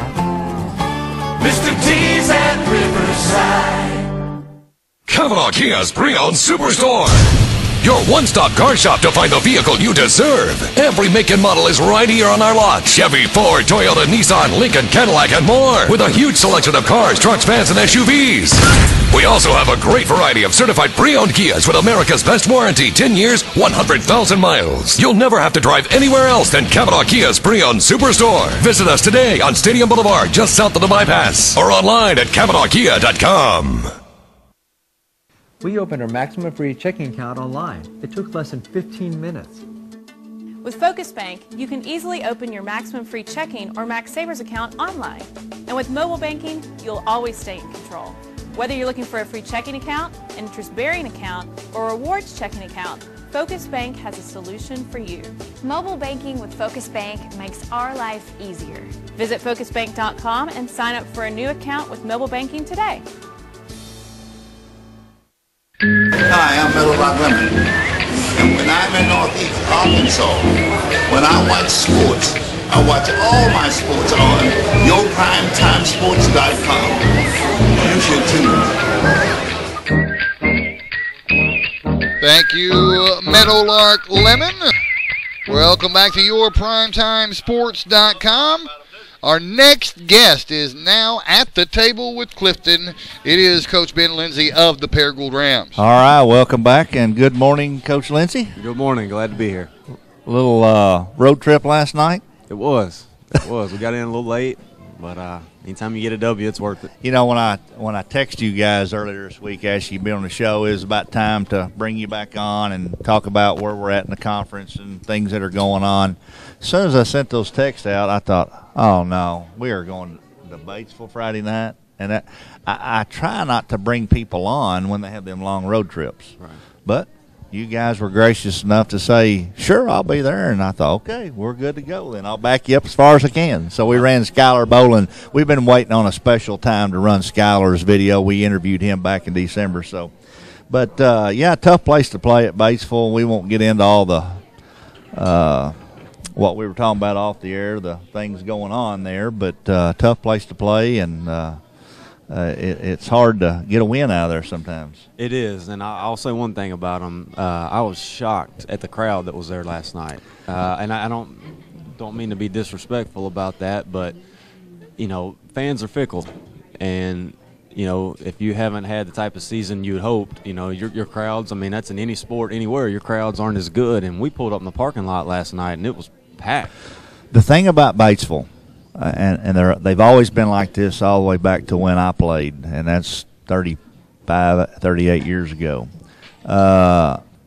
They bring a good crowd. Well, they had a great crowd. And they have always good home crowds. They're 0-8 in the conference right now, and most places that you go that are 0-8, you walk in and it's like you think you just walked into a funeral home. That's right. You know, man, I don't care where you are. I mean, at the University of Missouri, when we weren't doing as good, our crowds weren't near as good. Oh, yeah, and people love to see winners. But the thing about Batesville is they're great football success year in and year out. I don't know what the magic that Coach King has, but I think that winning tradition in football carries over into all their other sports, and they usually have good. They've been down in their basketball for the last few years. They brought on a new head coach this year. So there's sometimes difficulties in transitions of new coaches and things of that nature.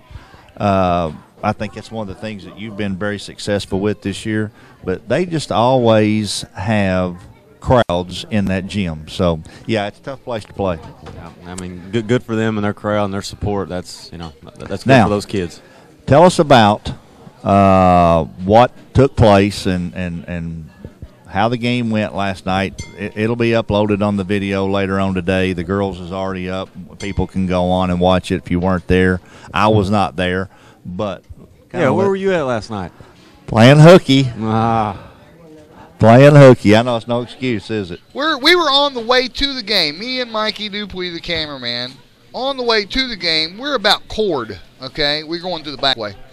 And I text Clifton, oh, man, we need the long wire. You need to bring the wire. He said, I ain't coming. Well, now hang on a minute. Thanks for coming. Hang on. It was a date night last night? Yeah, it was. Now, hang on a minute. Just a minute. The thing is, he had already texted me earlier during the day and said, hey, man, if you don't want to come, me and Mikey can handle it. And I had a long road there. I was way over in Tennessee, so I was going to have a long drive there. And so anyway, I got on up into that later afternoon. I thought, you know what, I'm not going. I'm just going to hang around. So, yeah, date night last night. Gotcha, date night. All right, let's get off of that.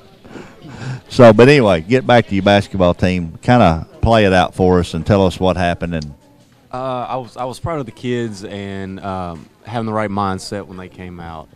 You know, anytime once you've beaten someone one time, we were fortunate enough. We made some shots against them the first time and played decent defense. It was a little bigger margin the first game, and so the second game you're always worried about, falling into that trap of, we already beat them pretty good the first time. And, I tried to hammer that into them, but there's only so much you can do and hope that they listen, and they did. They came out and played really hard defensively. It was, there for a while. It was about a 10, 12-point game for quite a while. Batesville, strong, tough kids, wouldn't go away, but I think we really, really paid attention to our defensive detail last night, and shots didn't fall for us from the outside, but we kept on pushing the defense, and eventually we started making a few, and that lead got a little bigger and bigger over time. How did who kind of shined last night for you overall in the game from the start of the game to the end of the game? And did you have anybody in foul trouble? Yeah, Hoggard, Dylan Hoggard got in foul trouble real quick. Dexter Thompson got in foul trouble. It was both very aggressive defenders too. They're just very aggressive, period, offensively and defensively. Yeah. Two kids that kind of sparked us early on. Chase Gardner got some steals and got some runouts last night, and really sparked us. I know his shot. He was frustrated with his shot not falling last night. They were all right on line. He was just getting them short, but I thought he played a good ball game. And Chase Brittingham had another huge night. When Garner's on, man, he just lights it up. I remember a few weeks ago when y'all played Greene County Tech. Let me back up a little bit. What night? No, it was a home game. It was against Nettleton at Paragould. Yeah, he just lit it up in the second half. He's capable of, when he sees one of them go in, he's capable of a lot of them going in. Yeah. How did Blake Bells do for you? Did he come off the bench again for you last night? He came off the bench again last night. He's a good sixth man, isn't he? I'm telling you. I don't think Blake still doesn't quite understand how good he is, I don't think. And, he's getting better and better all the time, and Blake's really talented. And I think he knows he's talented, but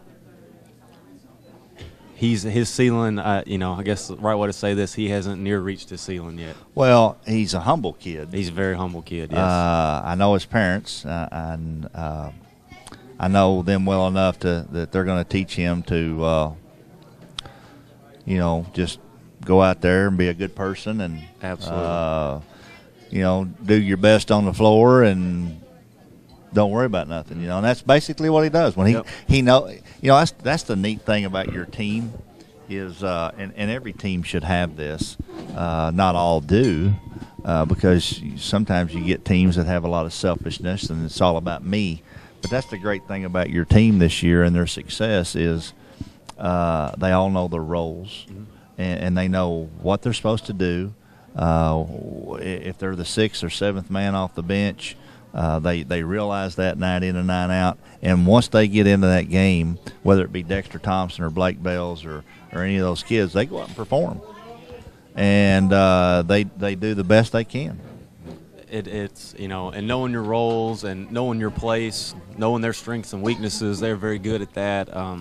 And I know it's tough. Everybody wants to play every minute of the game. Everybody wants to be a starter. Blake Bells and Dexter Thompson are both starters. They both deserve to start. I've got 7 starters, no question.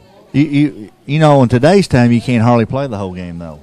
You're an exceptional player if you can because of the pace of the game. Most of these teams are pushing it up and down the floor with their speed and quickness, and you just can't hardly go a whole game. Right. Very few athletes can. So now you're sitting at 5-3. I think you were at 3-3, and then you've moved up to 5-3. But all of a sudden, wins come out of nowhere, and they've tied you up at 5-3. So that will be a showdown when y'all play them again. Well, I mean, there's a lot. I hope it is. There's a lot of basketball left to be played before then. I understand that, but Coach Jones made I was telling Coach Cook this. Coach Jones made the comment when he was here a few weeks ago that we were going to see a different Yellow Jacket team, and he's really held true to that because they've played some outstanding basketball in the last couple of weeks. They are extremely talented. Yes, extremely. They're very, very athletic. It's they're like a junior college team. Yeah, they are. They're gigantic, big, quick. They can run, jump. They can shoot it. They're big. I mean, they just, like I said, I thought it was a junior college team out there. But you're right.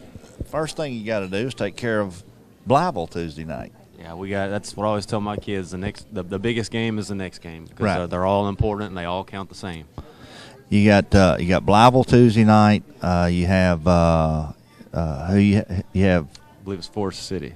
Forrest City at home Friday night. City at home on Friday. So was you surprised that they beat Tech by 9 last night at Tech? I was because, and I'm going to tell you why I was. The Thompson kid had been out a few days earlier. Did he play last night? I talked to Coach Bowlin earlier this morning, and he said yes, he played. And I don't know how much he played, and I don't know how big of an effect he had on the game, but obviously he had something. But yeah. See, I was hearing rumors that they thought he had mono. Well, that's what I was told, and so when I heard that, I thought, well, he's probably out for the rest of the season. I figured it hurt him for a couple weeks because even after he got rid of it, he still have to try to recover. Sure, you're Anybody weak. that's had mono, you know what it does to you. Yeah, you're weak. So, but anyway, I was surprised to see that score last night. That could have benefited you greatly with Tech knocking them off, but it didn't work out that way. So, what do you see right now for the rest of the remainder of the season? I like where you're sitting right now, by the way. Well, we're in the hunt. That's all we can ask for. We're in the hunt. We're still, until somebody tells us otherwise, we're still trying to win that conference championship. Yeah. And those 3 losses, we've had like the win in the Greene County Tech games that we won went down to the wire that we could have lost. I know that, but those 3 losses that we have in conference, we've been tied, or we've had the lead in all 3 of those with under a minute to play. Yeah. And we could have easily won all 3 of those, but then again, there's some ones that we've won that we could have lost. So it's tit for tat. You have to look at both sides. It's easy for me to sit there and say that we could be 8-0 right now because we could be.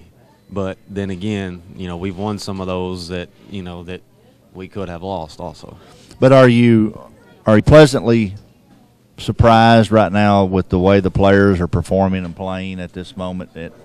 Holding a conference record at 5-3 5-3. I mean, they're sitting in a pretty good position right now. Well, I'm pleased with where we are and their performance. I'm not surprised at their effort and how much they've given. They've done that from day one since I got here. But I am pleased that we're in the hunt. But those boys are playing hard enough, to try to get to this postseason. I'm going to do everything I can to try to help them do that. And I know you will. And on that, we're going to take a 2-minute break, and we will return here at Batten's Bakery with Coach Ben Lindsey of the Paragould Rams in 2 minutes with YourPrimetimeSports.com. You get big time savings and hometown service. Always a bed, Dodge, Chrysler, Jeep, and Ram. At Bed, there's a difference you will clearly see. You're always a VIP. Saving service, great selection too. Bed does it all for you. Retirement? It's never looked so good. Welcome to Chateau on the Ridge Assisted Living in Paragould, Arkansas. Say hello to fine dining and down-home living, where around-the-clock security and peace of mind are always at your fingertips. And front row seats to the best shows, they're included. We call it Chateau on the Ridge. You can call it home.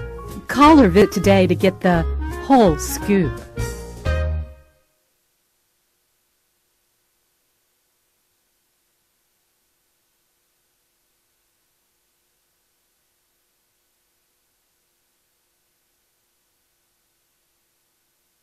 Do you need insurance?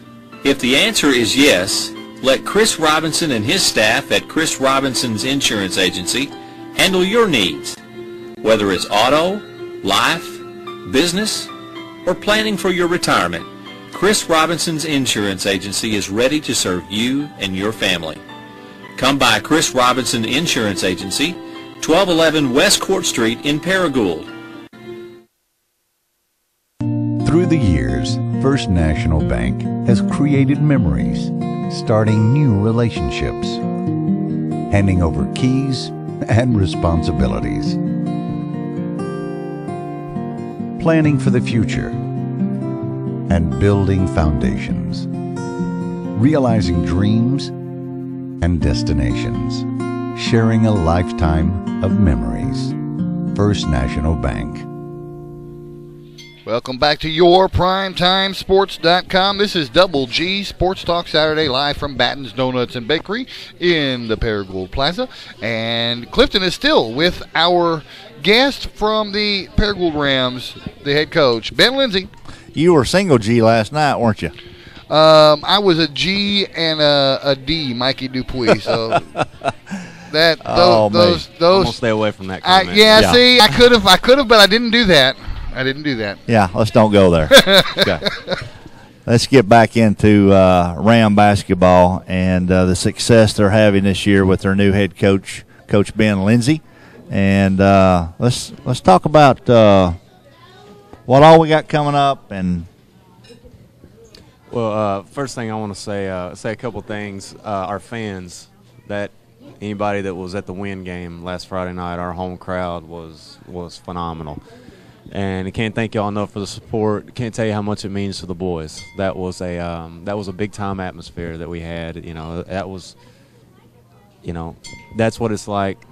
Big time college atmosphere. That's what it's like. It doesn't get any better than that. That gym we have, I mean, everybody's right on you, and the support was just fantastic, and I promise you we really, really do appreciate it. It does get loud in there. It does get loud, yes, at times. When the Paragould fans want to crank it up a notch or two, they know how to bring it. Yeah, I really can't thank you enough for the support y'all have shown our team so far this year. And every school has their fans that are yellers and booers or whatever you want to say. Every school has that. But overall, the Paragould fans do a pretty good job of just cheering. Mm-hmm. You don't hear a lot, or the games that I've been to this year anyway. They do a real good job of just cheering their kids on. Well, I'm glad to hear that. During the boys' game, I never hear anything.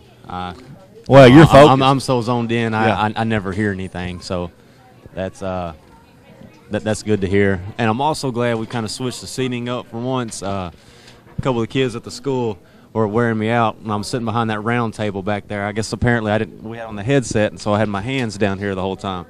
So they sent me a picture they'd posted on on the internet about me not having any arms, 'cause both my hands were like that right there.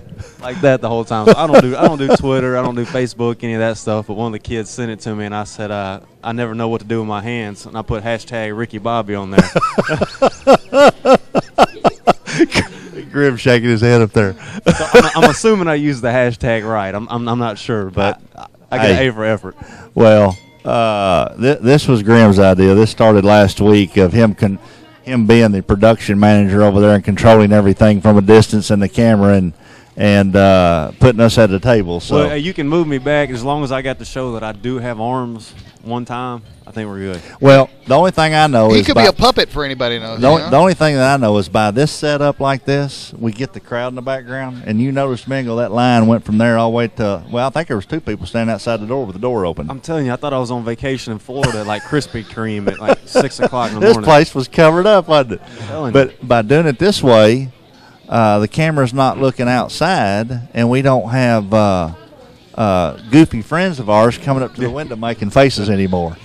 Yeah, and I only have to be on camera a very, very short period of time. That's a good thing. See, that's a real good thing. The ratings went up overnight, man. I tried to get him to do all the interviews because I didn't feel good this morning. He goes, no. He goes, you no. So I'm busting through it this morning. Hey, until they tell you got a face for radio, you're doing okay. They've been telling me that for years, Ben. They've been telling me that for years.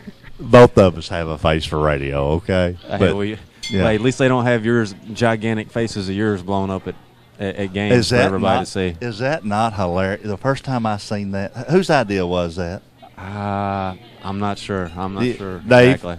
they have a big head of Coach Lindsey on a stick. I know. We got it on camera last time we were there when they played Nettleton. The first time I seen it, it cracked me up. I was at the Greene County Tech Paragould game that Wednesday night, that makeup game from the snow.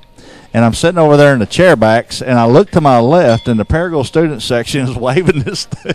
And I'm like, oh, no. So, anyway. I know he's got to see that out of the corner of his eye. While he's doing the game, he sees this great big huge picture of his face out of the corner of his eye. I know you do, right? What he needs to worry about is when there's 100 of them up there. Yeah, it's as soon as those kids make a little bit more money, they'll go to Kinko's or wherever, and they'll make a whole lot more of those things. One of these nights we're going to walk in, there'll be 100 of them. Yeah, that's going to be great. And people are watching right now saying, let's do that. Yeah. Right. We've had fun for the last 3 or 4 minutes here. That's I'm going to stay away from that one. Yeah, let's finish up and talk about some of these players we haven't mentioned that's doing some good things for you real quick. I'd say one kid who doesn't get enough credit and is Dylan Hoggard. He and I think I probably mentioned this before. I caught myself this summer when he would make a mistake. When we'd go to camps, we'd play other teams, he'd make a mistake, and I would instantly want to get on him, pretty good. Mm-hmm. Because I didn't feel like he should be making mistakes. With the way he knows the game. And a couple of times I had to stop and think, what are you doing? To myself. Right. That kid is a sophomore, Yeah, I knew he moved up and played a little bit as a freshman last year, but that kid hadn't played in his own, what should be his first high school game yet. And I'm, putting all this expectations on him, but that's a testament to him. He is very, very knowledgeable of the game and is the ultimate competitor. I'm listening to you, but I hear Grim over here in my right ear bad-mouthing me too. So, and I'm shaking my head at Coach Smith. I figure you ought to be used to that by now. Dylan is he's a gutty performer. I've watched him. Actually, he's hit 2 game-winning shots at the buzzer this year. One of them was wiped away. We won't get into that, but anyway, he's hit 2 of those. Yes, he has. The first one that he hit against Manila from half court at Paragould, he had re-injured his knee that night because he had a knee injury in football, and he just gutted it out and played the rest of the game. So Dylan Harger's one of my favorites, and he's just a gutty sophomore that's going to bring everything to the table night in and night out for you. Yes, he is. Who else? Noah Tullis. Noah. Big Noah. Noah's a very unique player. You know, he's size-wise, he's, you know, usually the biggest kid we put out there, and he is, when he has his feet set, you know, he's one of our best, if not best shooter when he's still and has his feet set. Got a soft touch, doesn't he? He does, and he he brings a very unique dimension to the game because he can stretch the defense, and a lot of people don't respect his shot. Right. Who else have we overlooked? Michael Stidham. Yep, Michael. I forgot. Poor old Michael. I didn't mean to forget about you there, buddy. But now he had a little bit of a wrist injury. He did. Is he okay now? He is. I didn't realize he was even hurt during it. Happened at Tech. At the Tech game. That's and I right. didn't even realize he was hurt. I knew they were putting. I saw our trainer putting something on at halftime, taping it up a little bit, but I didn't think much about it. And until I saw him really grimace one time in the second half when he hit it, you know, I was like, he's hurt. Now it was just a sprain, right? I don't get me started on the technical terms of it. Sure, but I know he went and got it X-rayed. For a few days, he couldn't ball his fist. Yeah. So I mean, he was hurt. I held him out of the Forrest City game. I let him play about 2 minutes, and then saw it wasn't worth it. Right. But but to talk about him, he doesn't get near enough credit for the stuff that he does. Everything he does doesn't always show up, to the naked eye. He a lot of times is guarding their best player, the other team's best player. You know, if he has any size on him, Mike's guarding him. And on offense, he's making a lot of our passes. He's making a lot of those singles that lead to the home runs. You know, he's the setup man a lot. Sure. The pass goes to him, then he gets it to the kid that makes the play. A lot of our plays go through him. And he is a big rebounder for us because he is a guard that's pretty athletic. And you know, when Brittingham comes over to block a shot, if he doesn't get it, that leaves us exposed, and Mike covers up on the backside, and that Mike covers up a lot of weaknesses for us on the backside by going and getting rebounds. I'll tell you something else about Michael Stedham and his play on the football field and basketball court that never will show up in the box scores unless you come and see him play. And if you haven't seen this group of kids play, you need to go do that. You got a couple more home games left, don't you? But the thing that don't show up in the box scores on him is you'd put a check mark there beside it. Smart. Yes, he is. He just a real smart kid. He plays with smartness on the floor, on the football field. He just knows what to do. You know, so he's kind of like your general out there, isn't he? Mike is, he is, and the way I always refer to him is like a utility player in baseball. I mean, he does whatever we need, goes wherever we need him to go. You know, can play multiple positions. He and Dexter both. He's that specialty role player that we were talking about earlier. Mike always, you very rarely ever see Mike lose his cool. I don't think I've ever seen him lose his cool. And I don't mean it like, and you're right, I've never seen him lose his cool. He doesn't, hardly ever even get flustered just a little bit. And when I say, I guess I'm referring to him losing his cool, it's like you can actually see a little bit of emotion on him. Every once in a while, he's a pretty cool customer. I'll probably set myself up for saying this, but I wished I had his demeanor. Mike's I give anything to be that laid back. He keeps it under control pretty good, and most of our kids, they do. They're pretty under control, keep it together really well, and that's it's a good attribute to have. And I'm going to tell you something. That wasn't always the case in the last few years until you came along. So I'm going to contribute some of that to you. These kids, most of these kids have really good parents. I know most of them. I contributed to them. There were times that being a Paragould alumni that I would get embarrassed at a basketball game because of some of the actions. And so this year, these kids just seem to go out and play the game of basketball. They do, and I'm glad you said about their parents. I mean, these kids have been taught the right thing, that's for sure. And boys are going to be boys, and part of it's a growing up process. Yeah, part of it is a growing up process, and I'm not going to put up with any of that. On the practice floor, on the game floor, you're going to play hard and you're going to act right.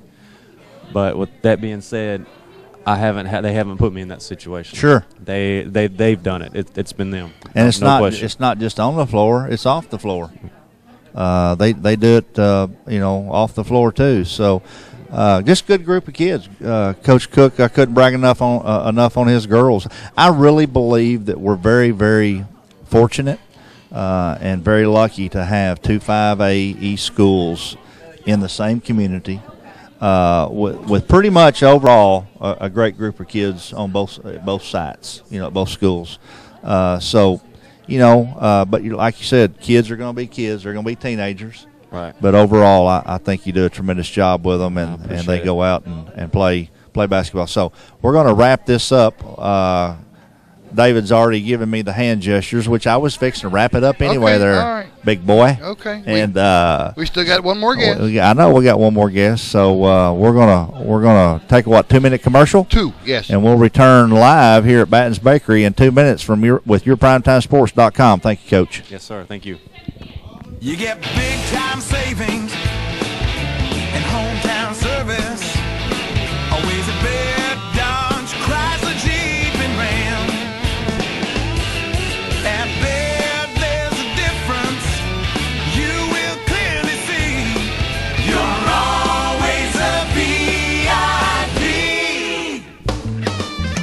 Saving service, great selection too.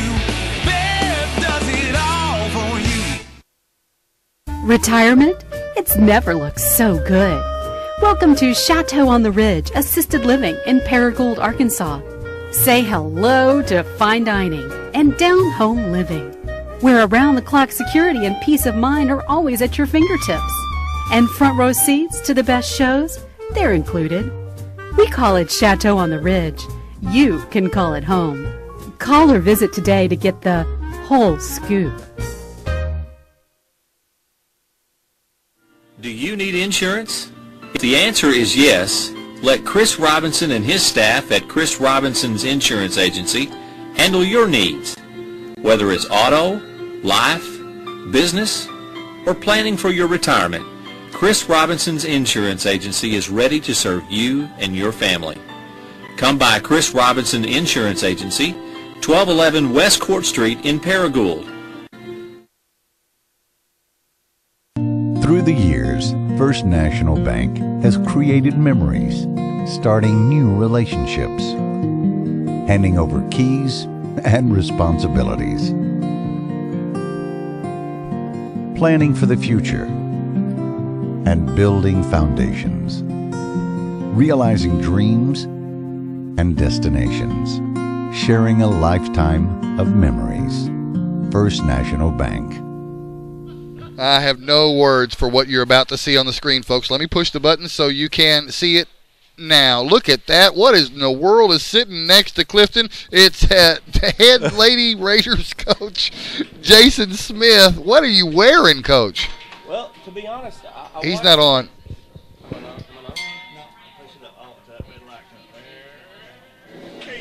I can't even do that right. There you go. But I was watching last week, and I thought Coach Bowlin came dressed as a notorious B.I.G., and so I thought that it was theme day every week. So, I mean, I come dressed as my favorite character. And I know that's a loaded. Now it's time for me to ask who your favorite character is. Well, it's just pretty much any referee in the 5A East, specifically. Oh, this is great. I found a medium referee shirt, and with my hat, I figure I'm Matt Fisher pretty good. Okay, I'm out. I'm not going to contribute to this. I'm out. Oh my goodness! Take it, Clifton. Hey, and Matt's a big time viewer too, so this will be awesome. So. I know, and it's going to go viral. Well, now. I was disappointed. He and Davidson, they said they were coming to heckle, and I Coach Davis said on Twitter, told me on Twitter, we're going to come heckle you while you're on the air. Yeah, I don't see him anywhere. Do you? I don't either. Well, I tell you what, referee, all talk. I'll bet you next time that we have Coach Smith on, I'll bet you they're here.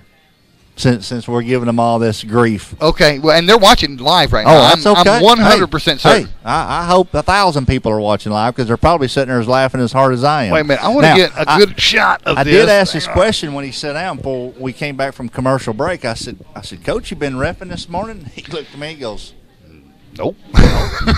and so, you know, who's the comedian that says, here's your sign? Oh gosh, Ingval. Yeah. Ingval. Well, Yeah, that's the guy. I stepped right into it. And then he comes out with his lime-colored glow-in-the-dark hat. Says, "Come at me, brother." Which is putting a glare on the camera like you would not believe. Maybe at break I'll switch out. All right. Well, now that we've had all the fun, okay, take it away. Let's get into some basketball. I love talking about the 5A East girls basketball, and Nettleton's starting to make a run here in the conference play. Well, yes, you know, we're not exactly where we want to be, but you know, we have got ourselves a bit of a cushion, and we needed it. This coming week is huge for us. This is these next 2 games are pretty much our Super Bowl week. It's make or break. You know, for us, we can really get into the thick of things and you know, start scaring some folks, or we can be, you know, for the last 2 weeks fighting for our lives. Sure. But you know, I like how we're playing right now, and you know, we're getting healthy. Right now, I've got 1 kid out with a concussion. But who is that? The McMillan girl. She's missed our last 2 games. She drew a charge and banged her head, and we had to replace some of the floor there at the school when she landed. But she should be back Tuesday night when Trey and the Golden Eagles come. Now, who did she hit her? Who did she hit the floor against? Who was y'all She's playing? Beebe. She drew a charge on Jackson. Okay, we were at that game. Yep. And I remember her hitting her head. She did, yep. and it was you know, early third quarter, and she actually tried to keep playing, but then, you know, she came over to the side, and trainers looked at her and shut her down, and she's in day. Well, she worked out this morning. She's in day. This is 4 of the 5 after, you know, you're headache free. So. Is there a mandatory set down out of action? Yeah. Well, you know, the way the AAA has a protocol, okay. And it's recent, but once you're headache free, then you have 5 days of no activity or no contact. And then after that, you're cleared. So I've had a headache for 2 days. So you think I've got a concussion? You may have a concussion, but I think it's dealing with Grimm more than it is. Oh, I'm so happy you said that word. Oh boy, that is a headache. You betcha. Yep. All right, so Raven will be back. Raven will be back this Tuesday, right? Yep, she will be. She'll be back. She likes playing against Tech, so she wanted to make sure that her headaches were gone. And that's at Nettleton, isn't it? It is at Nettleton. Man, that's a game I'd like to see, too. See, I got to go to Blytheville. Yeah. Well, I'm getting all this grief about posting all these Paragould games. You know what? It's heck if you do and heck if you don't. Yeah, I'll say it that way it's like Coach Lindsey just said. You know, he's giving y'all heck for being at all of his games, and then other people are going to give you heck for being at all their games. That's right. So, if I wasn't doing the Paragould games, they'd all say, "Well, how come you don't do our games?" You just like Tech better. That's what he'd say if you was doing all the. I've been to one Tech game all year long. Yep. Well, you know, I guess you just like Paragould better. If I look at my schedule, I think I like Nettleton and who else have I seen a lot? Oh, Beebe. Beebe. We did Beebe 4 Fridays in a row. Yep. I asked Grimm, I said, who made this schedule out? Yeah, well, I think it probably stopped and started with you, didn't it? Well, I signed off on it, but I didn't look it over that closely. But all right, let's get back to talking basketball players. Well, I had a Lexi Blue. Yep. She is so important. I made the comment the other night when we were filming y'all's game. She got a little bit of foul trouble. Yep. And when she's off the floor, y'all had actually came back with her on the floor, I guess, early in the third quarter, within about 4 points. Am I right? In the which game? That was against BB. But and but when she got picked up that other foul and she had to go sit on the bench, that score kind of drifted away. Yeah, it did. And Lexi is, you know, Lexi's our, you know, she's our cog. She's, you know, she's number 1 on the scouting report for everybody. But yeah, she makes things go. I mean, she's that she's that point forward position. She's had to play a post for us at Nettleton her whole career, and it's not fair to her because she's not a post player. Sure. She'd be an excellent 3. And in years past she could have played that for us, but we got a bunch of Shetland ponies running around out there now, so she has to play in the post.